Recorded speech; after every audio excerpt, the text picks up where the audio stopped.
क्या आपको भी सर्दियों में काम करने में बहुत ज़्यादा दिक्कत होती है और आपके पास कोई आइडिया नहीं है? तो ये वीडियो सिर्फ आपके लिए है। आज मैं आपके लिए लेके आई हूँ कि किस तरह आप सर्दियों के छोटे से दिनों में फटाफट से घर के काम कर सकते हैं, किस तरह सर्दियों से अपने आप को प्रोटेक्ट कर सकते हैं, सर्दियों में अपने स्किन का, अपने बालों का किस तरह से ख्याल रख सकते हैं और अपने बच्चे और फैमिली को किस तरह से ठंड से बचा सकते हैं, बहुत ही कम समय और कम पैसों में। हेलो दोस्तों, मैं हूँ सुप्रिया और स्वागत है आपका कुक विद सुप्रिया में। देखिए, सर्दियों के दिनों में क्या होता है ना कि दिन बहुत छोटे होते हैं। ऐसे में हम क्या करते हैं, सुबह उठते ही इस तरह का स्वेटर पहन लेते हैं और घर के कामों में जुट जाते हैं। इस तरह के स्वेटर पहनने से हमें आधा अधूरा ही ठंड से प्रोटेक्शन मिलती है, क्योंकि ये जो है वो स्वेटर ऊपर से तो हमें प्रोटेक्ट कर देता है, लेकिन नीचे अभी भी हमें ठंड लग रही होती है, जिसके कारण काम का प्रोसेस जो है वो काफ़ी स्लो हो जाता है। तो इसके लिए मेरे पास एक आइडिया है। तो यहाँ पे मैंने लोकल मार्केट से इस तरह का ब्लैंकेट लिया है, जो कि माइक्रोफाइबर ब्लैंकेट है। ये मुझे मात्र 55 रुपये में आया था। ये 55 रुपये का ब्लैंकेट इतना ज़्यादा काम आएगा मैंने कभी नहीं सोचा था। ये ब्लैंकेट को मैं इस तरह से स्कर्ट की तरह सुबह में पहन लेती हूँ, जिससे कि नाभि के ऊपर मैंने इसे इस तरह से टक कर दिया है। बहुत ही आसानी से, जिस तरह से आप साड़ी को टक करते हैं ना, बस सेम टू सेम, या फिर आप सिफ्टी पिन की मदद से भी इसे कर सकते हैं, लेकिन ये बहुत ही ज़्यादा अच्छी तरह से बिना सिफ्टी पिन के भी आसानी से हो जाता है। जिस तरह कॉटन के कपड़े होते हैं ना, उस तरह से ये टक हो जाता है। उसके बाद ये स्कर्ट की तरह पहनने के बाद क्या है ना, अब मेरा पूरा शरीर जो है वो गर्म बना हुआ है। अब मैं घर के जितने भी काम करूं, ना ही तो मुझे ठंड लगेगी और ना ही मेरे में आलस आएगी। तो घर के काम झटपट करने हैं तो अपने आप को गर्म तो रखना ही पड़ेगा। तो कैसी लगी मेरी ये टिप, मुझे कमेंट में करके ज़रूर बताना। अगर आपको ज़्यादा ठंड लगती है तो कैप भी पहन लीजिए, फिलहाल मुझे नहीं लग रही। अच्छा, सर्दियों में ना स्किन और बालों का ध्यान खासकर हमें बहुत रखना पड़ता है। बाल जो है वो ज़्यादा झड़ने लगते हैं और स्किन भी काफ़ी ड्राई होने लगती है। तो मैं आपको सजेस्ट करूँगी ना कि सर्दियों में आप आंवले का किसी न किसी रूप में इस्तेमाल ज़रूर कीजिए। चाहे तो आंवला का अचार, आंवला का मुरब्बा, या फिर सिंपली आंवले का पानी वाला अचार बना लीजिए। सारी रेसिपी मेरे वीडियो में है, मेरे चैनल में है, आप चाहे तो देख सकते हैं। तो यहाँ पे मैं आंवले को इस तरह से स्टोर कर लेती हूँ और पूरी सर्दी इसका इस्तेमाल करती हूँ। अच्छा, सर्दियों में ना चाय पीने का तो हमें बहाना ही चाहिए होता है, क्योंकि ये हमें अंदर से गर्म रखती है।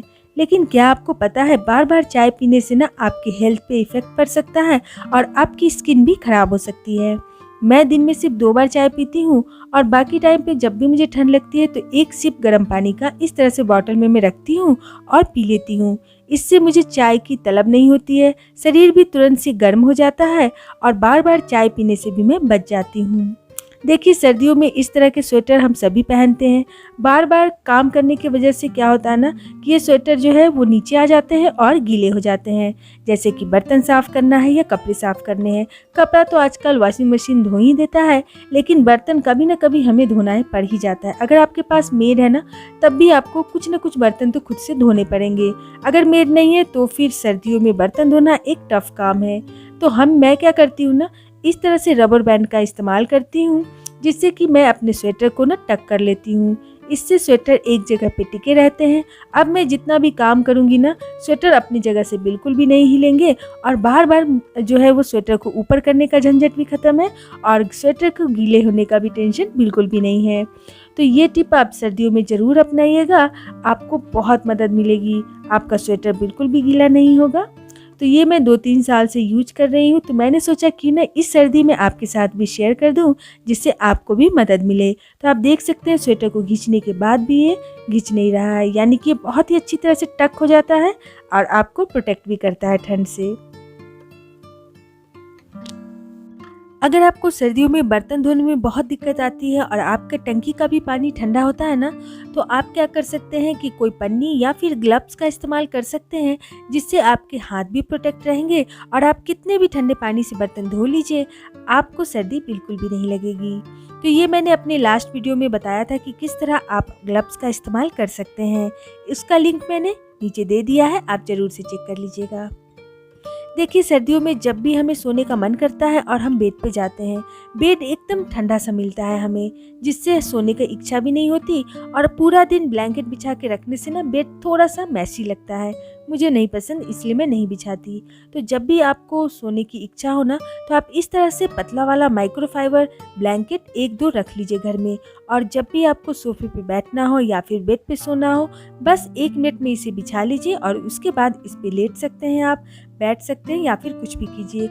आपको ये पूरी तरह से गर्म रखता है और बार-बार आपको ठंडी लगने से भी बचाता है। यहाँ पे जब भी मेरे बच्चे सोते हैं या फिर मैं सोती हूँ, तो यहाँ पे मैं ब्लैंकेट का इस्तेमाल कर लेती हूँ। इसी ब्लैंकेट को मैं ले जाती हूँ सोफे के पास भी, और फिर वहाँ पे भी पैरों पे रख के, और टीवी वगैरह देखना हो तो मैं देख लेती हूँ। ये ब्लैंकेट इतना हल्का है कि आप ना एक चुटकी की मदद से इसे उठा सकते हैं। आप देख सकते हैं कितना ज़्यादा हल्का है। तो भारी भरकम ब्लैंकेट को स्विच कीजिए इस तरह से माइक्रोफाइबर ब्लैंकेट के साथ। आपका लाइफ इजी हो जाएगा। बार बार ब्लैंकेट जब फोल्ड करना हो या फिर इधर बिछाना हो, इधर उठाना हो, आपको बिल्कुल भी झंझट नहीं लगेगा, क्योंकि ये बहुत ज़्यादा हल्की होती है और स्पेस तो इतना कम लेती है कि जिस तरह आपके वार्डरोब में एक कुर्ती जगह लेती है ना, बस उतने ही जगह में ये फिट हो जाती है। तो ये बहुत ही गर्म भी रहे। तो मेरे ख्याल से अगर आप मोटे मोटे ब्लैंकेट का इस्तेमाल कर रहे हैं अब तक, तो स्विच कीजिए इस तरह के ब्लैंकेट से, और मुझे कमेंट में करके बताइएगा कि ये सारे आइडियाज़ आपको कैसे लगे।